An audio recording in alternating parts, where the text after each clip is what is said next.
Hi, I'm glad you're here. In case you were wondering, this is a miracle. And I want to take a moment and share with you the possibility of the quantum communication of your own mind from out of time, which is your inherent birthright in a process of self-discovery of who you are as a perfect creation of God, as a citizen of the universe. I'm glad you're here. I'd like to read from the Course in Miracles, one of my favorite sections on communication that will hopefully give you a new perspective on communication. Because as human beings, we have not been communicating, and that has been our frustration. So listen to this. This is a message to you from out of time. Some of you may struggle with the vernacular, and what I invite you to do for a moment is look past your vernacular and symbolism and see if you can hear what this message is saying, directing you to a new possibility of you. Okay, so listen to this. Creation and communication are synonymous. God created every mind by creating His mind to it and establishing it forever as a channel for the reception of His mind and will. Since only beings of a like order can truly communicate, His creations naturally communicate with Him and like Him. So what did that just say? You know everyone in the universe, or you don't know anyone. This communication is perfectly abstract, since its quality is universal in application and not subject to any judgment, any exception, or any alteration. God created you by this and for this. The mind can distort its function, but it cannot endow itself with functions it was not given. Say, grievance. Yeah. That is why the mind cannot totally lose the ability to communicate, even though it may refuse to utilize it on behalf of being. Now listen to this. This is the shift in our perception. This is forgiveness. This is the miracle. Existence, as well as being, rest on communication. Existence, however, is specific in how, what, and with whom communication is judged to be worth undertaking. Being is completely without these distinctions.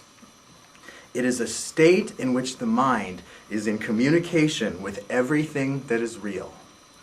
To whatever extent you permit this state to be curtailed, you are limiting your sense of your own reality, which becomes total only by recognizing all reality in the glorious context of its real relationship to you.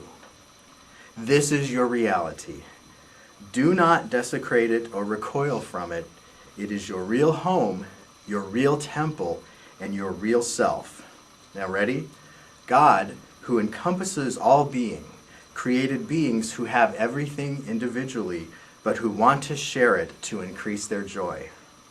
Nothing real can be increased except by sharing. Think about that. That is why God created you. Divine abstraction takes joy in sharing. That is what creation means.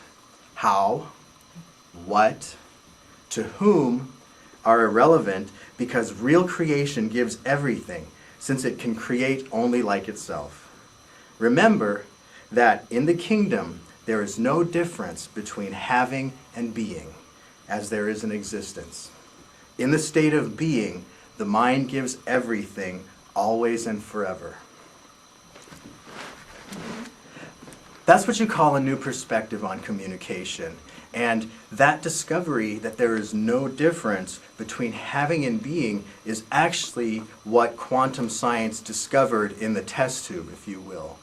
One of the extraordinary things that you begin to discover in this new occurrence of quantum communication with your own mind is that you discover time and space are always changing, that all time and space are always going on in your mind, and that you have limited your ability to express who you are. That is why we get old, that is why we get sick, and that is why we die. And you don't have to do that anymore. I like to say that as human beings, we suffer the disease of specificity, which is just what I read. Because of your specific perceptual consciousness, you are always bound and limited to the past idea of who you are and what everyone is, and you never let it change. As you begin to undergo a process of quantum awakening or the restoration of quantum communication, you begin to escape the bounds of this disease of specificity, and you begin to learn to generalize in whole new ideas of who you are and what the universe is. Can we call that forgiveness? You bet. Does it work? You bet. Is it a miracle? You bet. So maybe I'll end this by saying this discovery is finally that you are now in a new space and a new time for no reason whatsoever, and that is a miracle. Why? You are a miracle. It's time to communicate. Are you ready?